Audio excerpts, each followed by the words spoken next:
Our guest today is a cosmetic surgeon in the Austin area. Please help me to introduce Dr. Franco. Hey, thanks for having me. Appreciate it. No problem, no problem. I'm excited to speak to you, and let's dive right in. Hi, my name is Jonathan McLean, and I'm the founder and CEO of McLean Aesthetics.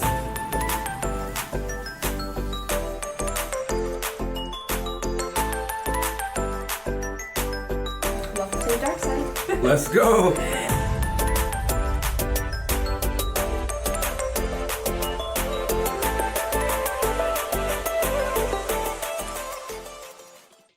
Appreciate you inviting me because we have our own podcast, which I love. And I think it's just so interesting because people that have deeper questions, this is really nice to get into some of the nitty gritty of some different topics. So thanks for sharing the love. Yeah, for sure, for sure. So tell us about your podcast quickly.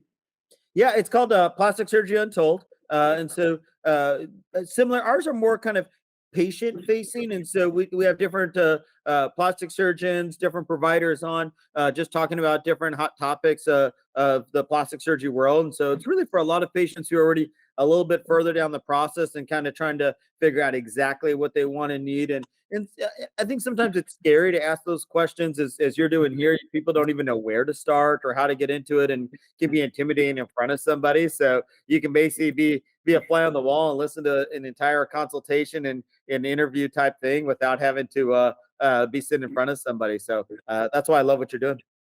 Yes, thank you so much. Yeah, no, I totally agree. Totally agree. Do you think patients want to know who you are as a person and kind of a lot more about you before picking, I guess, the right surgeon for them? 100%, because even here in Austin, Texas, I tell people there's a lot of really quality plastic surgeons, but you need just like it's just like dating and marriage, because there can be a lot of good quality people. We've all dated someone and you're like, hey, they're a great person. We just weren't a good fit for each other. It's the same way in the aesthetic world. And so I always tell people, look at it before and after pictures, because typically what they do most of the time is what they're gonna do for you. That's what they're good at. That's, if you like that, then you're probably going to be pretty happy with the outcomes. If you're wanting something completely different, they're probably not the person for you. Also, too, I tell everybody it's a journey. It's definitely a marathon and not a sprint. And so you want to make sure that somebody you feel comfortable with, if there are little bumps along the road, that you guys are going to take the road trip together. Hopefully Yeah, it's yeah. not like a National Lampoon's, road trip, but at least you make it to some destination. Yeah. I can definitely understand that. Now let's go back all the way to the beginning. What made you want to do your residency in cosmetics? So when I did my residency, I actually did it in just plastic surgery in general. So, Yeah, I did an integrated plastic surgery residency. So did the full scope of cosmetics, burns, trauma, hand, craniofacial, all those type of things. And then kind of when I got close to the road, I'll tell you the two things I was most interested in was aesthetics and microsurgery. So I actually did a couple fellowships. I went to Taiwan and did some microsurgery for about a month, 6 weeks, and then Belgium and did another month, 6 weeks of microsurgery. And then I spent about 9 months in Miami at Miami Plastic Surgery doing just an aesthetic fellowship to kind of combine the two things that I love the most. And then moved to Austin about 5 years ago. And honestly, there was nobody kind of doing some of the cosmetic BBL body contouring stuff that I was interested in. So it was a really good fit. And then like most things, you the more you do something, the better you get. So there's probably about 5 or 6 procedures, that I do 90% of my time, and really kind of lets my team and myself really hone in on those skills. yeah, nice. Now I heard you mention Miami. I heard you mention Miami, and down here they do a lot of like BBOs and things of that nature. Is that kind of where you got? I guess the first question is, what's the difference between Austin and Miami as far as the type of surgeries that people want? I'll tell you that gap is definitely closing. I think, if you went back 10 years ago, definitely would be a much more conservative approach. But Austin being, it's been the fastest growing city for the last 5 or 6 years in a row. And so I think it's become a very mixed city. Definitely a lot of people from California, people from all over. So I think it's definitely diverse. I also think social media has closed the gap, because it used to be you had to go to some of these areas for certain looks, and I just don't think that's as true. Information has been spread, skills have been spread as well, much more. And so, and I know we're going to get into training a little bit later, but there's a few interesting things that have kind of circled back. But no question, I did get some of the BBL bug from my time in Miami. I'm also a little cautious of saying that because Miami's kind of got a mixed bag with their BBL kind of interest stuff because they've had some bad stuff. But like anything, there's good and bad surgeons. There's good and bad, pick any profession, right? And a few people doing things for the wrong reasons and unsafely kind of gave a lot of really good plastic surgeons in Miami kind of its overall bad rap. And as you know, there's a lot of great quality surgeons there. And unfortunately, I think sometimes they get lumped in. Yeah, I want to expand on that a little bit more. Like I do a lot of research on the market. I'm always looking at the market, and it does seem like people are saying the BBLs are more risky nowadays. Is there some? Are they more risky? Tell me about the risks with BBLs. So we have to backtrack about 7 years. So there was a study that came out that said that BBLs were the most dangerous procedure in plastic surgery. It was a little bit hard because of how the study was done and looked at. As we've done more information, research stuff on it, BBLs have gotten much safer. Definitely don't think that it's the most dangerous procedure anymore, especially if you follow a lot of the recommendations. And I'll tell you, a couple of those things was if you look at BBLs or Brazilian butt lifts, fat transfer to the buttock as a whole, it's actually a relatively new procedure, even though it's been around for 10, 15 years. Is that if you look at that compared to a breast dog that's been around for 60 or 70 years, it's taken a while for us to truly understand. And I know for most people, you think, we're still learning the anatomy and kind of how everything works together. And you think, well, how can anatomy still be learned? It's interesting because of the technology we have. We can actually look at how the blood vessels react when we change and do things to them. And so it used to be that when fat transfer first started, we injected into the muscle because we thought that that was going to keep the most fat, and it probably does. But the thing in the buttock, because of some of the pressure gradients, that actually put people at risk for the fat emboli, which made this stuff much safer. It's actually, there's never been a patient who has had a fatality from a BBL when the fat has all been injected above the muscle. So now we use some of the new technology like an ultrasound so you can see exactly where your probe is, exactly where all that fat's being transferred, and do the procedure actually very safely. Yeah, I actually heard about that. Yeah, it seems like it is making it safer by what they're saying. What are the 5 things that you specialize in? You mentioned 5 procedures. I think BBL is one of them for sure. Tummy tuck, breast dog, kind of mommy makeover overall, lipo contouring. I'd say that's 90% of what I do. Nice, nice. What are now? I see a lot of trends in plastic surgery. A lot of people are seeming to go away from the, I guess, over exaggerated look to like more of the natural look. Are you seeing that more? No question. I think with BBLs and stuff, we had this concept where people wanted to just when something's new, people want to make it as big and do as much as they possibly can. And now it's much more of like an athletic fit. People want to like hashtag that squat life type thing. And so in that range, and almost the same thing as where breast dogs have fallen, where you can dress them up, dress them down. If it's business attire and you're at work, don't want to necessarily bring a bunch of attention, but date night out and you want to rock out, something, then you should be able to do it. Yeah, no, I can definitely understand. And plastic surgery is becoming very common now. A lot more people are trying it out as the years go by. What should some patients do that are new and wanting to get surgery before they come to you?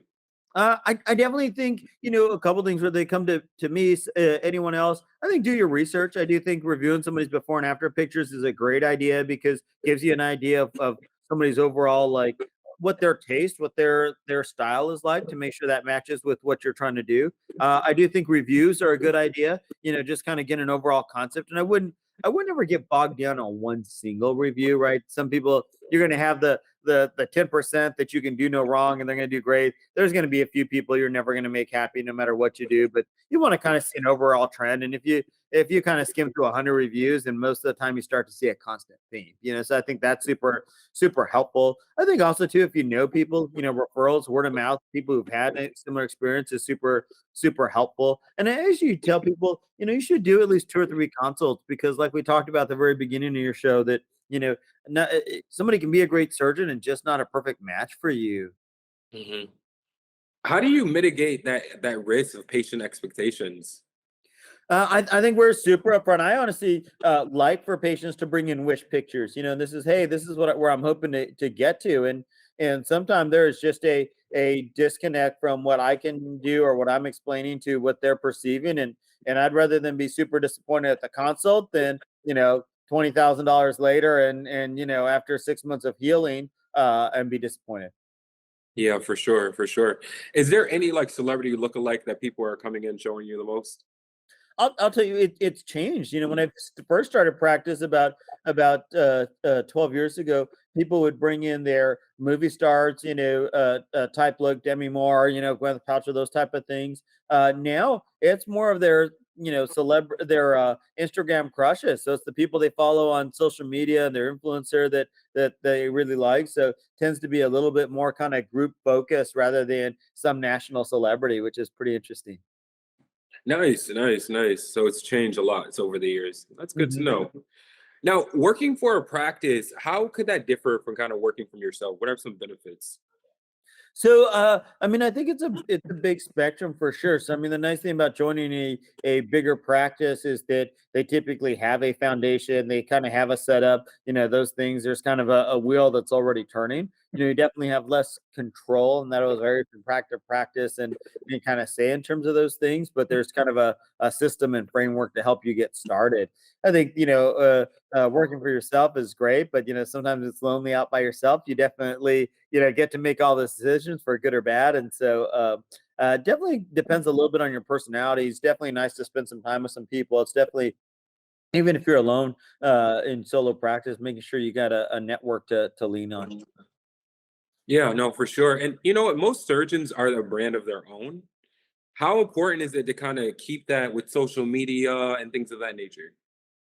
I think 100% because and I always tell people, your brand needs to be you, and so if you're trying to be somebody else, it's not going to be authentic. It's not going to resonate with people. So I think no question, there's you can do that. That's also too where I think people inside of a bigger practice have been able to expand and change and stuff. Is that I think that with social media, you can still have your own personality and personal brand inside of a larger overall framework, and that's one of the things that we've really tried to do in our practice. We have a facial rhinoplasty guy. We have a new younger surgeon that loves to do procedures in office under local anesthesia, and so I do some of the larger body contouring. So it just kind of people can go to someone who's specialized and super passionate on the specific procedure they want. Nice, nice. Do you do any non-surgical also? Yeah, and we have I do some of the Botox fillers, but we have a couple nurse injectors and PAs that do our Botox toxins, fillers, facials, kind of Eon, the minimally invasive, fat reduction, and some of those other things in our office for sure. Is it like essential for every, I guess, surgery center to have like a non-surgical side in these times? I mean, depends who you ask. Yeah. To me, it almost seems like a huge miss if you don't have some, because I think like most things in life, if a hammer is all you have, then that's what everybody gets. And I think it's nice because not everybody needs a facelift. Not everybody needs a neck lift. Somebody might be able to do great with just a little bit of skin tightening and fillers and Botox. And I'll tell them, hey, come back and see me in another 10 years. We'll grow old gracefully together, and then we'll do your facelift. And it's so I think so. I mean, and some people partner with other med spas, but also too, a lot of patients, once they find a practice where they really connect and love, they don't really want to go somewhere else. So if they can do all of their things in one place, I mean, that's why we go to Amazon, right? We can get everything we need in one click. Yeah, yeah, no, definitely. I agree. I can definitely agree with that. Now, more so with social media, also, is that a good way to, I would say, attract new patients? I know it's a good way to build your brand, but is that a good way to attract new patients, or what's the best way to market these days?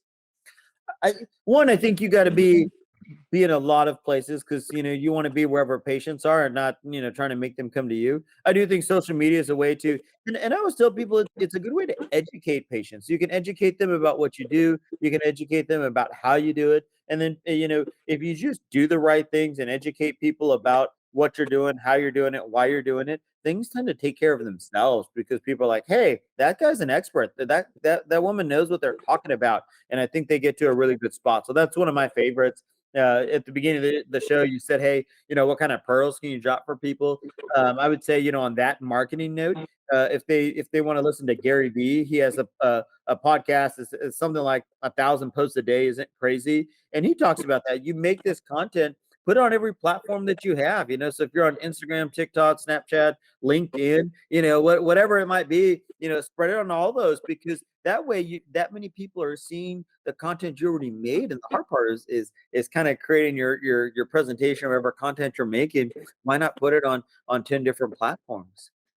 Yeah, no, I agree. Content is king, and it can be stretched so far. Mm-hmm. Now, with working, I'm sure a lot, and doing the marketing, everything, what are some things that you do to kind of do release stress? Yeah, I'm a huge sports fan, so I love going to sports games. I was in Boston for our national meeting at American Society of Plastic Surgeons. I have an identical twin, Johnny and Jimmy, who lives out there, and so we went to a Celtics game. That was super fun, even though they lost in overtime. But great game, and so a huge Longhorns fan. So we play TCU here at home, and this weekend. College game days coming to Austin. So those are things, because you get lost in the moment, and those 3 or 4 hours, you're just kind of in a different world. So that's one of my passions. Nice, super cool. Is your brother also a surgeon too? He's a organic chemist. Oh, super cool. Mm-hmm. Definitely cool. Awesome. So let's talk about training a little bit. Tell us a little bit about some training programs, maybe people try, or some things that you continuously do to stay at the top of your game. Yeah, I think there's a lot of things that in terms of training. So no question, we do national meetings at least once or twice a year, and that's I teach some courses at the meetings, and it's funny because I think always preparing those teaching courses gives me a chance to refresh. Also able to learn from other surgeons. That's a big one. So, and then there's some local regional meetings where we share ideas and do some things. And the president of the Austin Society of Plastic Surgeons, and then we got our Texas Society of Plastic Surgeons meeting next month, and then and so forth. So, and actually, our aesthetics meeting is in Miami in April. So Super cool. your neck of the woods. So I think that those are definitely very common in ways to stay up to date and kind of keep learning and growing.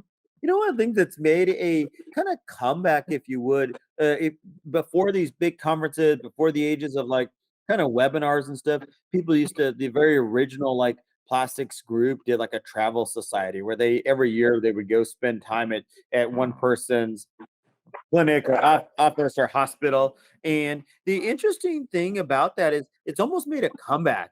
I think there's so many new ideas, so many different things. I think the world has become so small that, a lot of people will go spend time at another plastic surgeon's office for a day or two just to learn some specific cool, interesting things to bring back. That way, everybody's constantly learning. And it's funny, we have some people come and train at our office, and I feel like every time somebody comes in and trains with us, I learn just as much from them as hopefully they learn from me. Yeah, that continuous learning. How Mhm. big is it to have a global perspective? I think it's huge because in this day and age, I mean, nothing is really that far away or in terms of this. And so, something may be big in a different country. That means it'll be big here soon. And I feel like if you can at least be educated about it and informed about it, then it's hard to have a discussion with patients about it. Yeah, for sure. Is community important? How big is community? I think is a plastic surgeon, you have to be in touch with the community. One, I mean, I think from a perspective, it just doesn't, make sense to not be involved in your community. If you're being able to do something that you love and live very well doing it, because of the support of your community. I also think being in touch with your community, because those are the people that you're trying to help reach their dreams. And so if you're so disconnected, how are you going to help them along that journey? And so I think I think it's important for a lot of different reasons.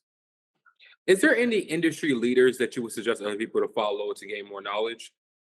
I think there's a ton, and it really just depends on what your specific passion things are. I'll tell you some people that I bounce ideas over I bounce ideas over with all the time. Dr. MnA&yt in Southern California, him and I probably talk, at least every other week.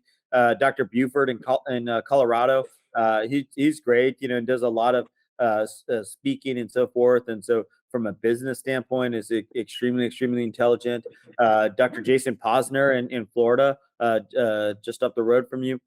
He's absolutely fabulous. He's like the laser king, and overall kind of a business type thing, does a great job, and is a super mentor to a lot of younger plastic surgeons. Nice. How do you see the industry changing over the next couple of years? I think that there's going to be a couple things. One, I think the continuous push for minimally invasive is going to keep being bigger as technology gets better and we can do things with less invasive surgeries. I think that's going to be great. I'll tell you, probably the hottest thing on the market right now, and we'll see how this goes over the next 5-7 years. Some of the new weight loss drugs that have hit the market over the last 2 or 3 years are turning the stuff upside down, and most of them are about a 72 week course, which a year and a half or so, and been crazy. I've personally started one. I'm not even 3 weeks. I'm down 18 pounds in about 17 days. And so just with obesity being such a out of control pandemic in the United States, I think these are going to just really turn stuff upside down. And the long-term effects beyond cosmetic surgery are just astounding and amazing and intriguing. Wow, that's super interesting. I've actually heard about that more over the last couple of weeks also, and it seems like some people are trying it versus the lipo now. Yeah, and I think that this is going to be. I'll tell you, I think this is in combination. We're in the process of integrating this to ours and actually rolling it out tomorrow. We're been trying to get some of the stuff set up and all the steps to make it safe and set for people. But ideally, and this is an important point, is liposuction, tummy tuck are not weight loss procedures. They're body sculpting, and I always tell people, if you want to get your best result, you should be at your ideal weight. And so I actually think these go hand in hand, and I don't think one replaces the other. I think doing this as a lead up, making sure people get to a good spot, they're at a healthy spot, before you do your surgery. I only think this is going to make things better for plastic surgeons, for patients. I think people's results are going to get better. I think people are going to get treated more appropriately instead of like, here's a tummy tuck, you're overweight, but we'll just hope for the best. Now it's like, hey, let's go on this journey together. It's going to take us a little longer, but let's get you where you need to be to do this safely and get you to a good spot. Yeah, I like that. I like that a lot. Amazing. Well, thank you, Dr. Franco, for sitting down with me and talking more about the aesthetic industry, cosmetic industry. Tell everybody where they can find you and what you got planned next. Yeah, no, our practice name is Austin Plastic Surgeon. You can find us on Instagram at Austin Plastic Surgeon here in Austin, Texas. And so, we got a lot of things planned and coming soon. So if you get a chance, listen to our podcast, Plastic Surgery Untold. And if not, follow us on Instagram and we'll keep you up to date. Awesome. Sounds good. And until next time, bye. We'll see you. Thank you. Bye.